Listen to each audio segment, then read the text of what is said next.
bonjour tout le monde. Donc dans cette partie-là, je vais entamer l'historique des systèmes d'exploitation.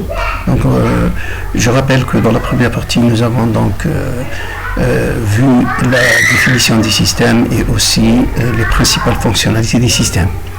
Et donc pour mieux comprendre le fonctionnement des systèmes, il serait sage d'entamer l'historique pour voir l'évolution du matériel en même temps que l'évolution des systèmes d'exploitation. Alors comme les systèmes d'exploitation dépendent étroitement de l'architecture des ordinateurs, ça veut dire du matériel sur lequel ils vont fonctionner, on va essayer de passer en revue les générations d'ordinateurs, c'est-à-dire au fur et à mesure que le matériel commençait à changer à chaque époque, on va essayer de montrer quels sont les systèmes d'exploitation qui ont vu le jour à cette même époque. Donc on verra la première génération de 45 à 55, la deuxième de 55 à 65, troisième de 65 à 80, quatrième de 80 à 90, et on parlera aussi des ordinateurs personnels, c'est-à-dire les PC. On va parler aussi de systèmes distribués, des systèmes répartis, et des systèmes temps réel, et on clôturera avec les systèmes pour smartphones et les tablettes. Alors cette première génération, elle est caractérisée, le point fort de cette génération, c'est les tubes cathodiques, ça veut dire vers les années 55, en fin de première génération, il y a eu l'apparition des tubes cathodiques. Mais en 45, c'est-à-dire au départ de cette génération, il y avait un seul groupe de personnes qui étaient formés et recevaient des stages sur le matériel sur lequel ils devaient travailler. Ce groupe il permet de concevoir, de construire, de programmer, utiliser effectivement et effectuer la maintenance de la machine. Donc la programmation se faisait intégralement en langage machine et les systèmes d'exploitation étaient inconnus dans les années 45. Donc chaque utilisateur se réservait l'usage de la machine pour un temps fini et disposait de toutes ses ressources, les ressources de cette machine à l'aide d'un pupitre.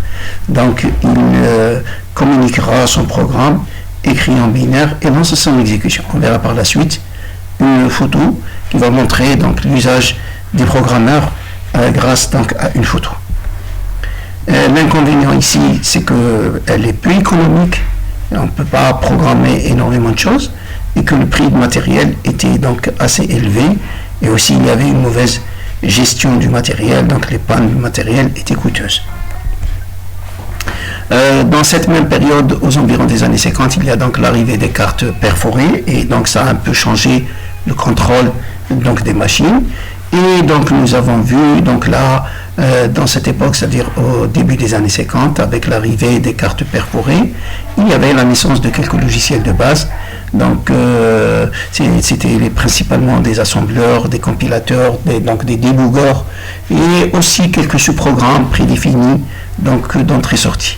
Et on est passé au modèle de l'open shop, c'est-à-dire la porte ouverte. Ici on va essayer d'écrire notre programme sur un paquet de cartes. Chaque carte va contenir une instruction du langage. Si je prends par exemple l'assembleur, chaque carte va renfermer une instruction assembleur et l'ensemble des cartes, une cinquantaine, centaine de cartes, va faire l'ensemble de mon programme. Et ça dépend, il ne faut pas ici oublier qu'un programme peut aller jusqu'à 1000 ou 2000 cartes. Et ici, l'inconvénient aussi, c'est que le matériel était trop cher. Il y a aussi la perte de temps et risque d'erreur, de panne, etc. Voilà une carte, elle est perforée, on remarque la perforation, c'est-à-dire les trous qui se trouvent sur la carte. Si je tape le caractère A, je vais faire 2 trous en fonction du code ASCII de la carte. Par exemple, le A c'est 49 ans, donc je vais aller à la colonne 49 et la ligne 1 et je vais perforer un trou.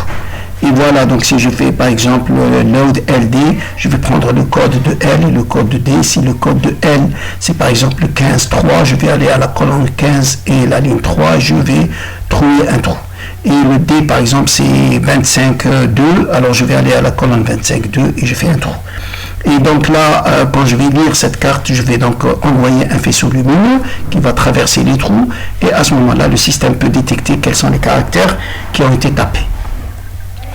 On utilise ici une perforatrice pour perforer les cartes Donc là, j'ai mes touches que je vais donc taper, et la carte, l'ensemble des cartes vierges sera déposée dans ce bac-là, et la carte va traverser ici, elle va arriver devant donc le clavier, je vais commencer à taper, et elle sort, et enfin, donc je vais avoir mon ensemble de programmes, donc mon programme, c'est-à-dire mon ensemble de cartes qui est rassemblé ensemble.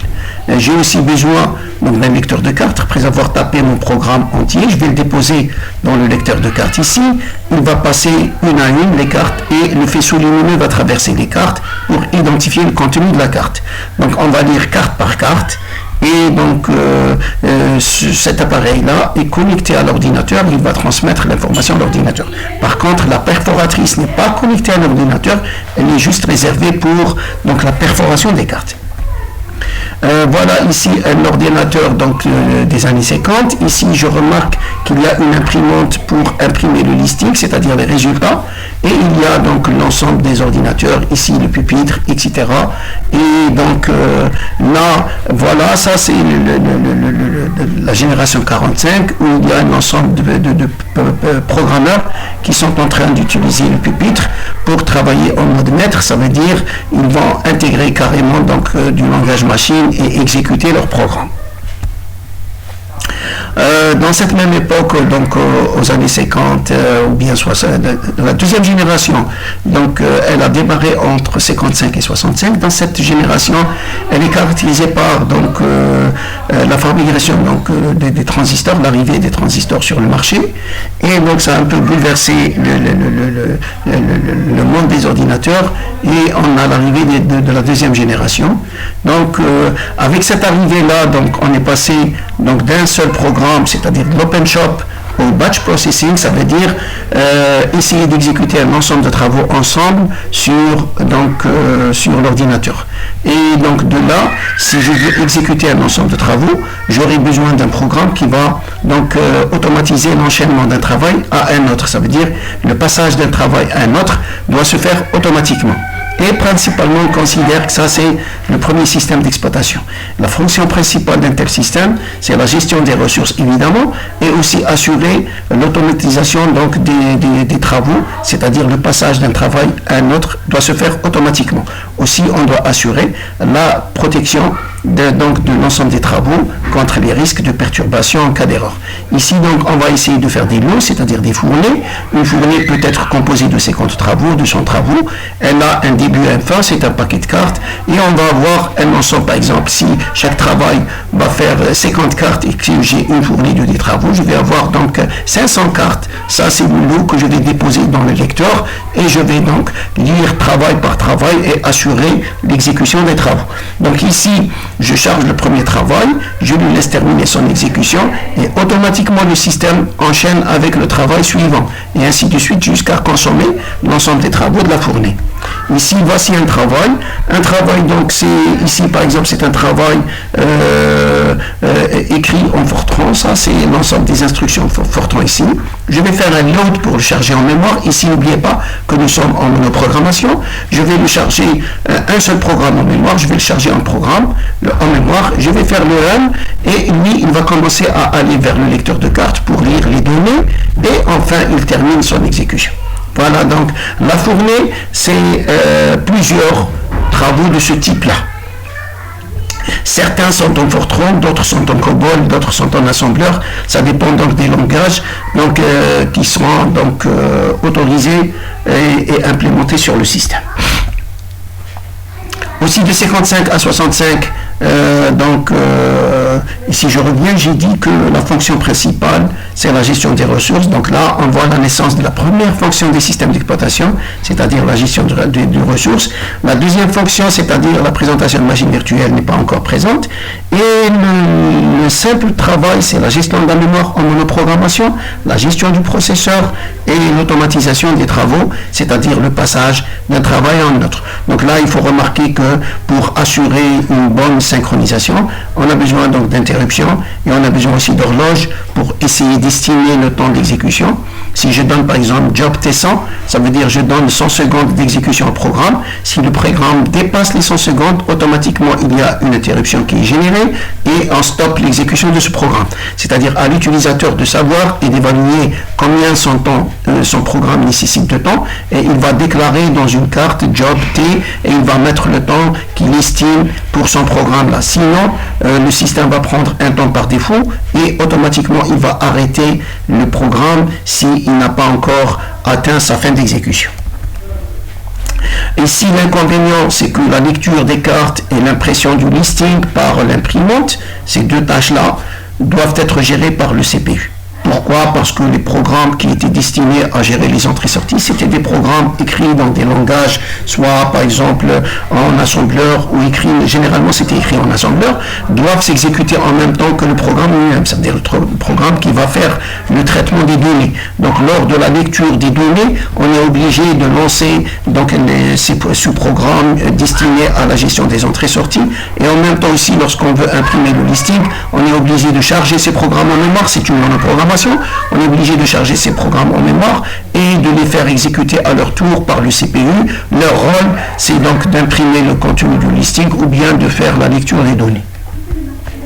Donc là, dans cette même génération, pour essayer donc de coordonner ces travaux-là et d'assurer un enchaînement automatique, il y a eu la naissance de l'horloge et donc il y a aussi la naissance de la protection hardware au niveau de la mémoire.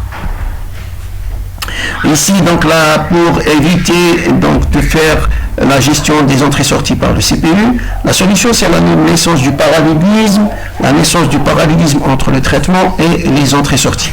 Une première solution donc, consiste à utiliser deux ordinateurs séparés, un pour le traitement et l'autre pour les entrées-sorties. Cette solution a été proposée par IBM. Donc, les entrées-sorties étaient gérées par un IBM 1401.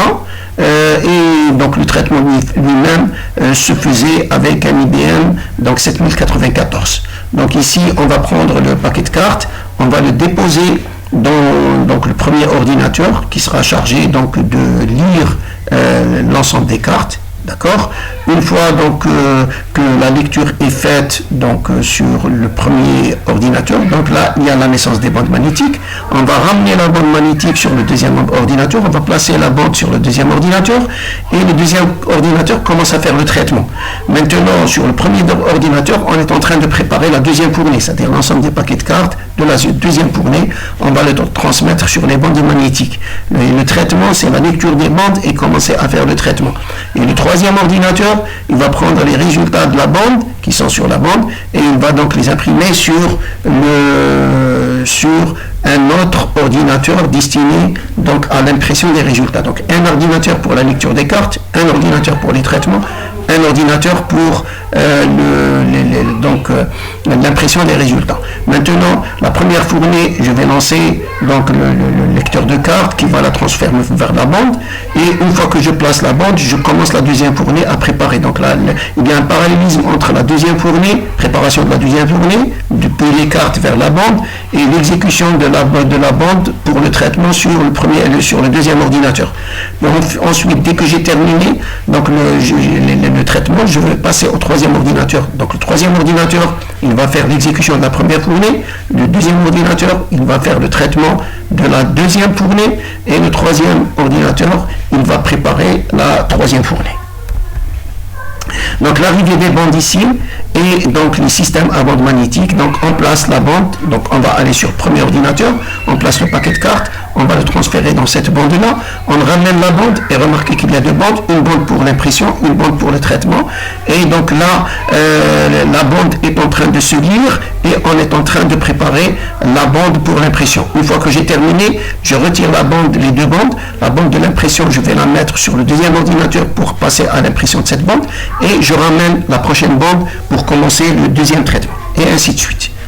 Donc ici l'inconvénient c'est le déplacement des bandes. Les bandes, donc c'est très coûteux en bande, la bande risque de tomber, le paquet de cartes risque de tomber, etc. Donc le déplacement de bande, il faut assurer que ça se fasse automatiquement. Ça veut dire connecter les bandes à la même machine, à la même unité pour éviter le déplacement des bandes.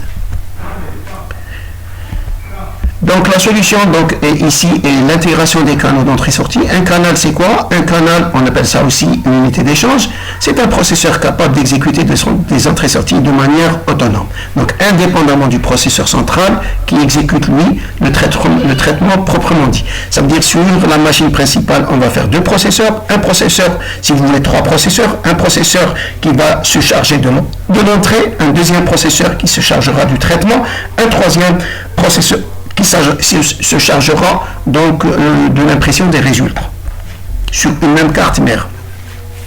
Ici, inconvénient, c'est que le CPU et les canaux accèdent à des informations communes en mémoire centrale.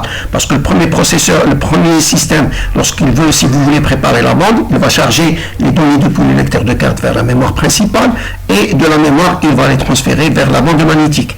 Le deuxième, il va lire la bande, il va ramener les données, les programmes en mémoire, il va faire exécution et il va déposer les résultats dans une deuxième bande. Le troisième, il va prendre la troisième bande, il va charger les résultats en mémoire et ensuite il va commencer à imprimer. Donc on remarque ici que toute l'information transite par une même mémoire commune, c'est-à-dire une mémoire centrale commune. Et les vitesses relatives de traitement et du transfert devient un facteur important parce que la vitesse à laquelle tourne le lecteur de cartes qui fait pratiquement 1000 cartes par minute et l'impression qui fait 1000 lignes par minute par rapport à un processeur qui fait 1 million d'opérations par seconde, on remarque que le traitement est très rapide et donc il sera pénalisé par l'attente de la préparation donc des données. Conséquence donc ici, pour éviter cela, on doit lire plusieurs travaux avant le traitement. Pourquoi? Pour pouvoir donc entamer directement l'exécution donc des travaux. On doit aussi conserver un grand nombre de résultats à imprimer pour gagner un peu en temps. Et donc, en voulant faire du transfert simultané, c'est-à-dire en voulant faire du parallélisme entre le traitement et les entrées-sorties, on a ici de créer un bottleneck, c'est-à-dire un embouteillage, une accumulation d'informations sous forme de buffer d'entrée-sortie en mémoire centrale. La solution donc est de transformer les buffers en mémoire secondaire à grande capacité telle que le débit de transfert soit un peu plus élevé que le périphérique non. Donc ces transferts sont généralement commandés par ce qu'on appelle le canal. Donc dans cette même génération en 1956, donc IBM a inventé le premier disque dur. Donc là il y a l'apparition des disques durs. Le disque dur il faisait 24 pouces et une capacité de 5 mégas pour 50 plateaux, c'est-à-dire 50 disques à l'intérieur. Ensuite, il y a une deuxième révolution et donc le disque dur donc, était vendu auprès de 50 000 $ à cette époque-là. Et cet énorme disque dur, donc il faisait à peu près une tonne, on va le voir en image. Voilà, donc ça, c'est le disque dur d'une tonne et donc là à peine 5 mégas avec 50 plateaux, etc. Ensuite, il y a les disques durs, donc voilà l'intérieur du disque dur, c'est plusieurs plateaux, c'est-à-dire plusieurs disques qui sont superposés avec plusieurs têtes de lecture. Et donc ici, voilà, donc ça c'est les disques durs. On remarque qu'il y a donc des blocs de données qui vont, donc les blocs qui vont contenir ici les données, et il y a la piste, et on remarque l'apparition du cylindre. Ça veut dire, donc on descend ici, on monte là, ça c'est un cylindre. Là, c'est le bras qui fait déplacer les têtes d'un cylindre à un autre, et remarquez que les têtes se déplacent en même temps. Et donc, si je me déplace vers le cylindre 1, c'est toutes les têtes qui vont aller sur le cylindre 1, et puis je peux aller sur le cylindre 5, etc. Les données sont récupérées sur le contrôleur et envoyées vers le CPU. Voilà donc ici, ou bien vers la mémoire centrale s'il s'agit d'un DMA. Donc ici, ça c'est le cylindre, ça c'est l'ensemble de mes disques. Ici j'ai 3 disques à double face, face 1, face 2, face 1, face 2, face 1, face 2. Et j'ai un ensemble donc de 2 têtes par disque, ça veut dire un total de 6 têtes de lecture amovibles qui se déplacent sur le bras. Ici l'axe est avec un moteur, un rotor qui fait donc tourner les disques. Voilà ici, donc ça c'est une image claire. Voilà, ça c'est le bras mobile qui se déplace donc sur les pistes. Et là c'est des disques métalliques magnétiques. Et ça c'est ici, vous voyez, c'est la tête de lecture. Ici vous remarquez qu'il y a une pile de disques sur ce disque-là.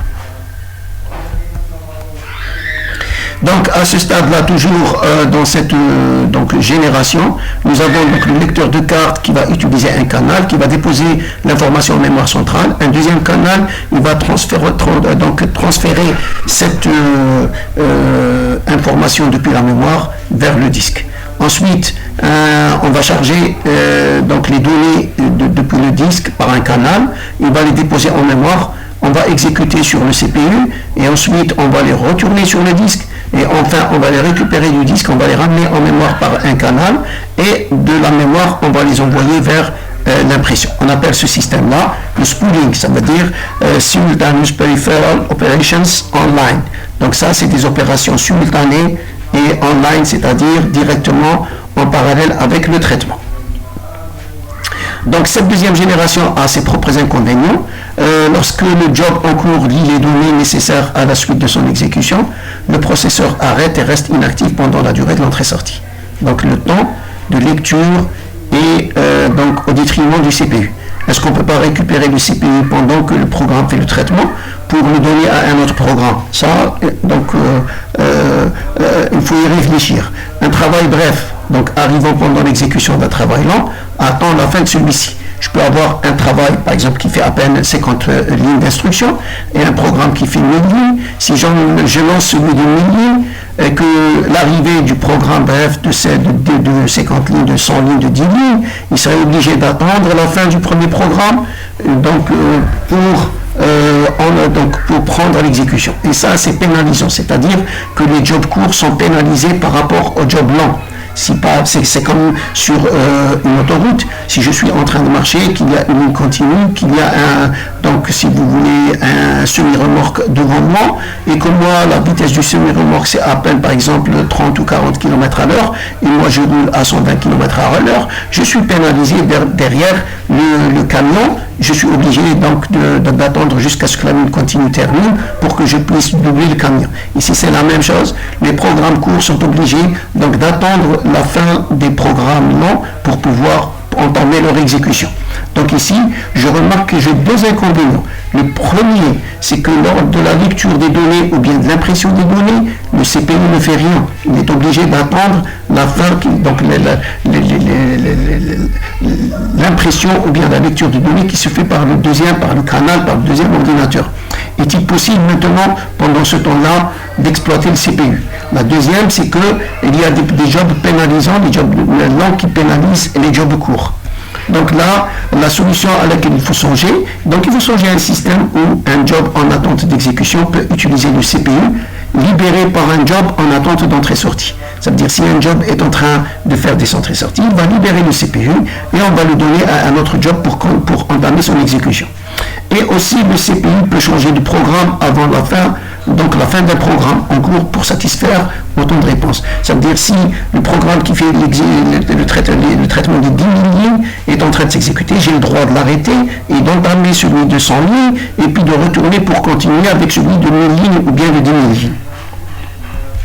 Donc cette naissance, donc là, il faut songer à faire coexister en mémoire plusieurs programmes en même temps. C'est-à-dire la mémoire principale doit être en mesure donc de faire coexister ou cohabiter plusieurs programmes en mémoire. C'est ce qu'on appelle la notion de multiprogrammation. Ça veut dire qu'il faut avoir plusieurs programmes en mémoire en même temps pour simplifier le passage d'un programme à un autre. Parce que s'ils ne sont pas en mémoire et que je veux faire donc arrêter le programme de 1000 lignes, je suis obligé de le descendre sur le disque et de ramener celui de 100. Donc je suis en train de faire des entrées-sorties. Le temps des entrées-sorties est coûteux. Et ce n'est pas rentable pour moi. Il faut que les programmes soient en mémoire pour pouvoir passer d'un programme à un autre et pour pouvoir faire l'exécution d'un programme à un autre. Dès qu'un programme lance son entrée-sortie, il est bloqué et à ce moment-là, j'entame avec le deuxième programme parce que le deuxième programme est déjà en mémoire. Si je vais perdre le temps pour aller le ramener de la mémoire du disque vers la mémoire, ce temps d'entrée-sortie est le même que le temps d'entrée-sortie que ferait le premier programme pour imprimer ses résultats ou bien pour lire ses données. Et donc là, les principaux ordinateurs en 65 de cette période-là, c'est donc les IBM 1620, IBM 7094 dont on a vu tout à l'heure la photo, le CDC, c'est 1604, CDC 3600, Univac 1100 et parmi bien d'autres. Et la troisième génération donc, est caractérisée par l'arrivée donc, des circuits intégrés et, donc, et la multiprogrammation. Donc là, on remplace donc les transistors par des circuits intégrés et on arrive donc à la fameuse multiprogrammation. C'est-à-dire qu'il faut réussir dans le système d'exploitation à exploiter cette notion donc, de multiprogrammation.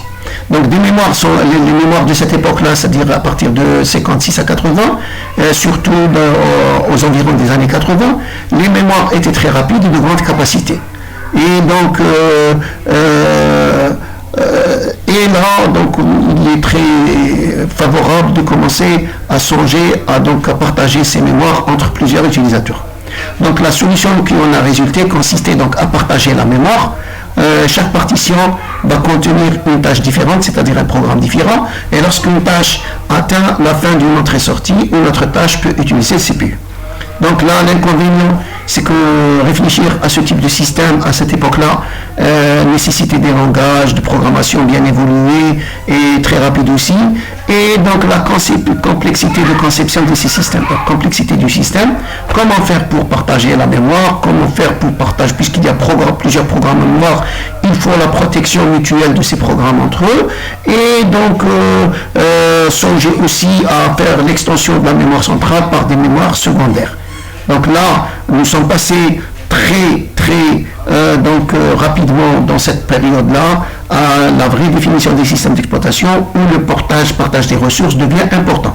Donc là, je dois assurer un équilibre de la charge du CPU, c'est-à-dire assurer le partage du CPU entre les différents programmes, aussi le partage de la mémoire centrale et aussi la gestion des organes d'entrée-sortie. Ça veut dire si un périphérique est utilisé par un programme et qu'un deuxième programme peut utiliser ce périphérique, est-ce que je peux lui retirer le périphérique pour le donner au deuxième programme ou je laisse le premier terminer, etc. Et donc là, il y a cette notion de protection mémoire et de réentrance pour permettre donc le partage de programmes en mémoire. Un programme est dit réentrant si il peut être donc exécuté par plusieurs programmes en même temps. Le premier programme est à l'instruction 10, le deuxième il débute à l'instruction in, même lorsque le premier programme passe à 20, le deuxième programme est à l'instruction 10, etc. Donc c'est un même programme qui est donc pénétré par plusieurs programmes en même temps, c'est-à-dire les programmes principaux qui vont appeler ce programme-là. Et donc là, les programmes d'entrée-sortie seront utilisés de cette manière, c'est-à-dire tous les programmes d'entrée-sortie doivent être réentrants pour pouvoir être appelés par les programmes principaux des utilisateurs. Donc la monoprogrammation ici, le processeur doit attendre la fin d'une entrée-sortie. Alors vous remarquez ici, le programme A, il va faire un run. Ensuite, il va faire un wait pour faire la lecture des entrées-sorties. Ensuite, il fait un run pour faire son traitement. Et ensuite, il fait un autre run, un wait pour attendre la fin de l'impression de ses résultats. Donc ça, on remarque que ce temps mort ici est très important. Et est-il possible de récupérer ce temps-là pour le donner à un autre programme, puisque le CPU ne fait rien, il fait juste une attente de la fin de l'entrée-sortie, donc de la fin de la lecture à ce niveau, et de la fin de l'écriture au deuxième niveau. Maintenant, en multiprogrammation, alors lorsque le premier job, donc le job A va essayer de faire une entrée-sortie, on va essayer de profiter pour exécuter le job B.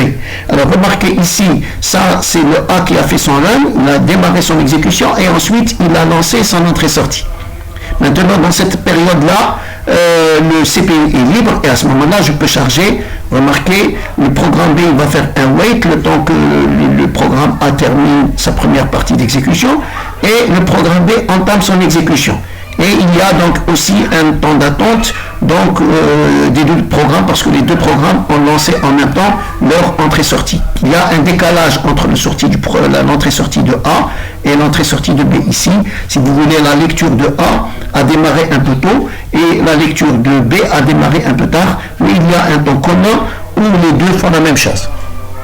Alors, ici, donc, à ce stade, le programme B va faire le run après le run du programme A. Donc, ici, je vais avoir le run. Et en situation finale, ici, donc combiné, je vais avoir le run de A, le run de B, un wait très court parce que c'est le wait, donc l'intersection des deux waits, et le run de A, run de B, et aussi un deuxième court. Donc, la multiprogrammation, qu'est-ce qu'elle m'a permis de faire? Elle m'a permis d'exécuter le programme B pendant que le programme A fait un wait d'entrée-sortie. Si maintenant j'entame avec trois programmes, Alors le A il va faire un run, un wait, un run, un wait. Le B il va faire un wait, un run, un wait, un run, un wait. Le C il va faire un wait assez long pour attendre la fin donc de A et de B.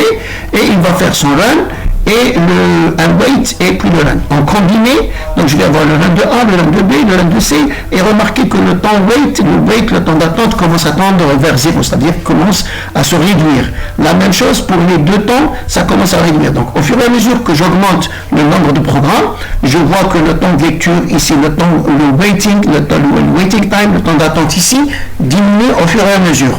Donc je peux arriver à une situation, si j'ai par exemple 5 ou 6 programmes, je remarque que je ne vais pas faire de temps d'attente, c'est-à-dire le CPU ne va pas attendre, parce qu'il va faire le run de A, B, C, D, E, et une fois qu'il a atteint F, il va entamer directement avec A, B, C, D, E, F, et il ne fera donc pas d'attente du tout. Ou du moins, son attente va tendre vers 0. Donc ici, la solution est donc la naissance du temps partagé. Maintenant, comment faire ceci? C'est de faire le temps partagé, ce qu'on appelle le time sharing. Le time sharing, donc, le premier système à temps partagé, c'est le CTSS, Compatible Time Sharing System, qui fut donc suivi après son succès par des travaux qu'on a au niveau au MIT, Massachusetts Institute, les laboratoires Bell et la GE General Electric. Et donc, cette combinaison de travaux a donné naissance à un système Multiplex Information and Computing Service. Ce système-là fut réduit par la suite pour devenir, au lieu de multiplexed, uniplexed, et il est devenu Unix. Donc, le multiplex ne réussissait pas, mais de nombreuses idées furent introduites dans la littérature informatique des systèmes d'exploitation.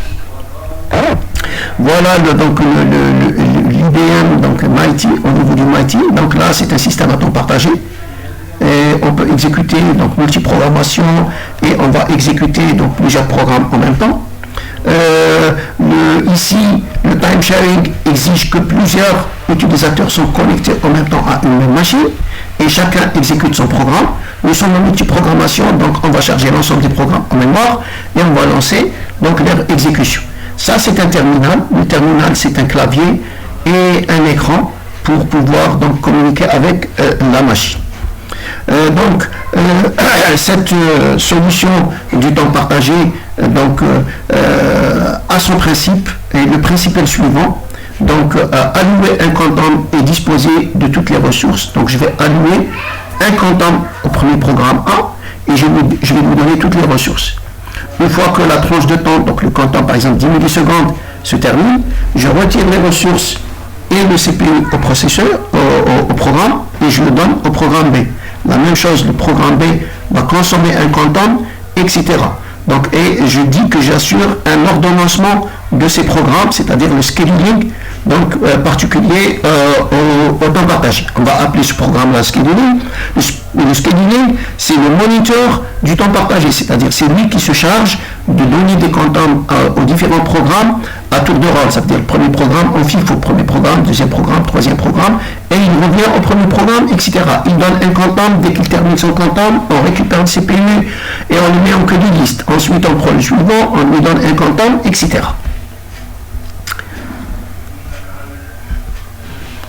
Voilà, donc avantage ici, possibilité d'interaction directe d'un utilisateur avec ses programmes, et donc ça c'est une meilleure mise au point, existence de langages spéciaux adaptés donc au mode interactif, et la naissance donc des langages des commandes, c'est-à-dire l'échelle. Et maintenant, on peut envoyer une commande à partir du terminal, attendre l'exécution de la commande, récupérer le résultat, et c'est tous les utilisateurs qui envoient leurs commandes, qui font l'exécution de leur programme selon les différents langages qu'ils vont utiliser. Maintenant, ça c'est la fin de la 3e génération, arrivée de la 4e génération. On a vu donc l'apparition du VLSI, donc High System Information ici. On a vu aussi l'apparition donc des PC. L'apparition, donc ça c'est une des machines Apple de l'époque. Donc ça c'est Apple, donc parmi les premières machines. Ici, l'apparition des réseaux donc d'ordinateur.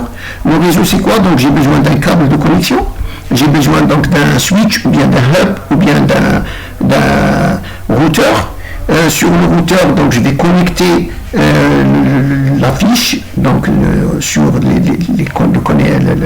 mon switch, et la deuxième fiche sera connectée donc à mon ordinateur. Ici j'ai plusieurs ordinateurs qui sont connectés et je reviens donc à cette image là, et là je peux avoir donc la connexion internet aussi, et j'ai l'ensemble donc de mes PC qui sont connectés. Ici ça peut être des desktops, ça peut être des machines, le mainframe, des grandes machines, etc. qui sont connectés en réseau. Donc la génération et la quatrième génération est principalement caractérisée par l'arrivée des ordinateurs PC, par les réseaux et par les systèmes répartis.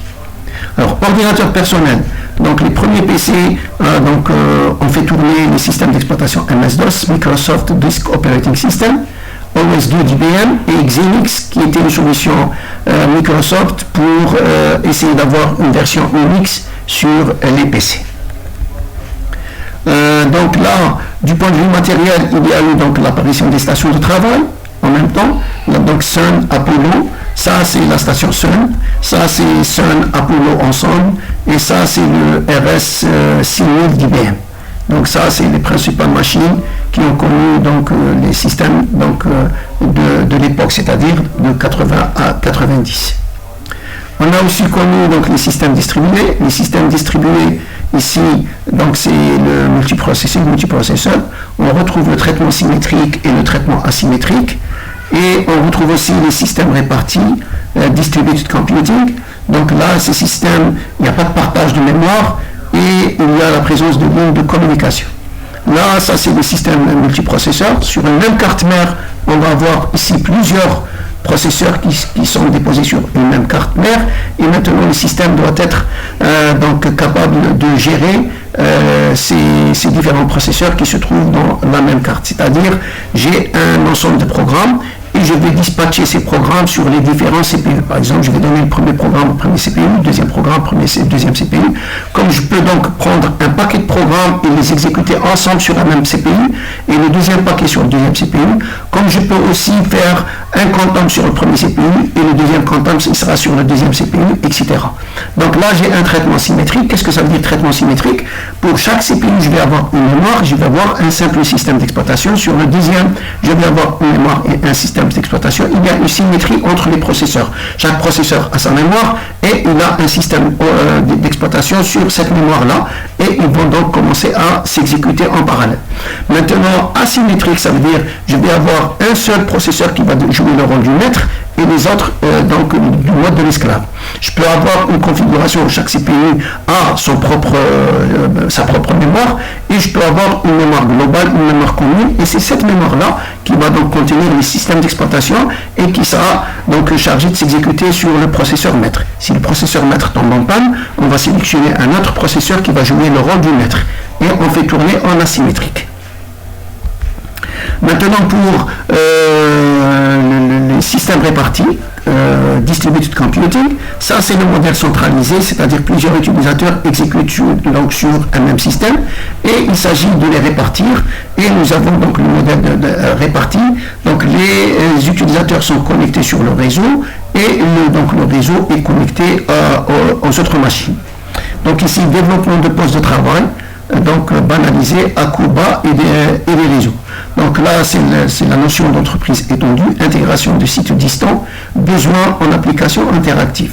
Donc là, il faut une distribution de la charge, donc matériel banalisé et standard, et puis moins coûteux, mais pas trop cher. Étudie donc outils logiciels de coût réduit et de grande diffusion. Ici, ouverture, mais assemblage de logiciels à la charge de l'intégrateur.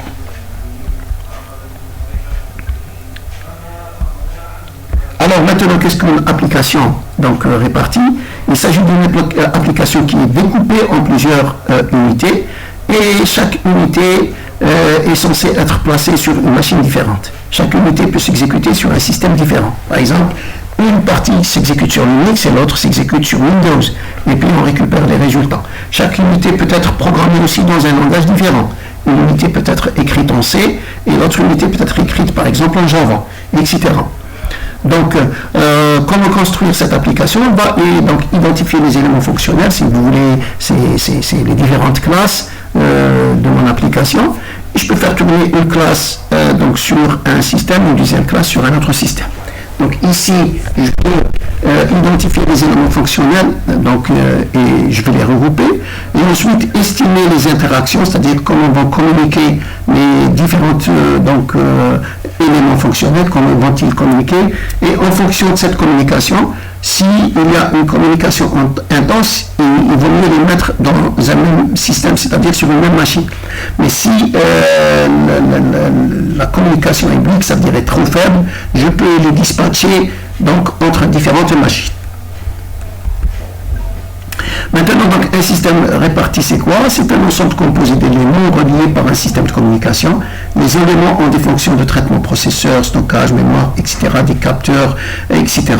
Et les différents éléments du système ne fonctionnent pas indépendamment, mais collaborent à une ou plusieurs tâches communes. Conséquence, une partie au moins de l'état global du système est partagée entre plusieurs éléments. Sinon, on aurait un fonctionnement indépendant. Et donc voilà notre système réparti. Remarquez que nous avons un routeur, nous avons un communicateur, nous avons un serveur, c'est-à-dire un ordinateur qui va jouer le rôle de serveur pédagogique. Nous avons ici 8 ordinateurs qui sont connectés donc ensemble ici et parmi eux, certains sont connectés à des imprimantes. Nous avons donc des tablettes, nous avons donc une salle avec 25 ordinateurs qui sont connectés entre eux. Nous avons des imprimantes indépendantes et nous avons aussi des salles technologiques où plusieurs ordinateurs s'y trouvent, aussi des salles des professeurs où plusieurs ordinateurs se trouvent. Et donc là, nous sommes en présence d'un système réparti. On ne sait pas, lorsque l'on lance une exécution sur un ordinateur, sur quel autre ordinateur va se dérouler l'exécution de la totalité de l'application.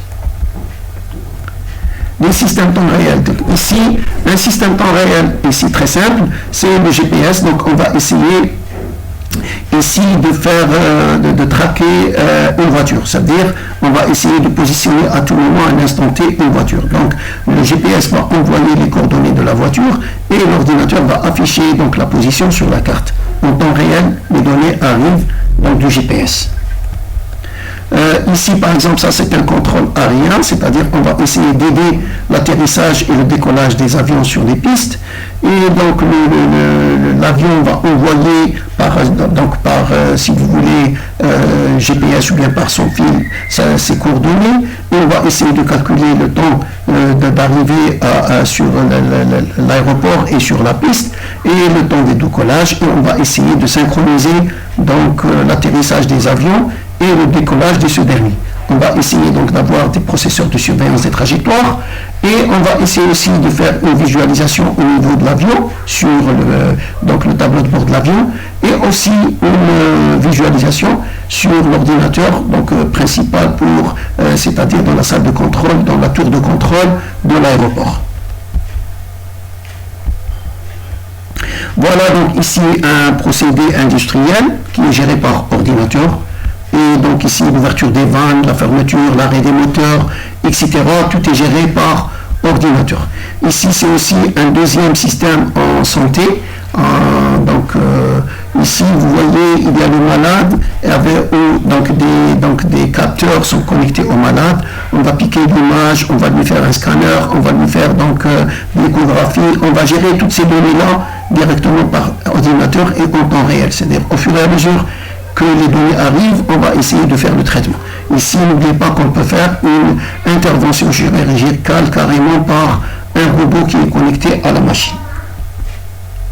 Donc ici, cette notion de système temps réel, on va avoir de ce côté le procédé qui va envoyer donc des interruptions et il va communiquer aussi des données et le noyau temps réel qui va gérer donc ces interruptions-là, il va faire le scheduling de ces tâches, il va préparer et ça c'est les tâches de par exemple afficher une image, chercher dans l'image quelque chose, etc. Ça c'est les tâches des programmeurs qui seront donc ici assurées par scheduling en fonction donc des événements qui proviennent du procédé industriel. Pour les systèmes pour smartphone, nous avons donc ici un iPhone 12 Pro Max et ici ça c'est aussi son interface de l'iPhone.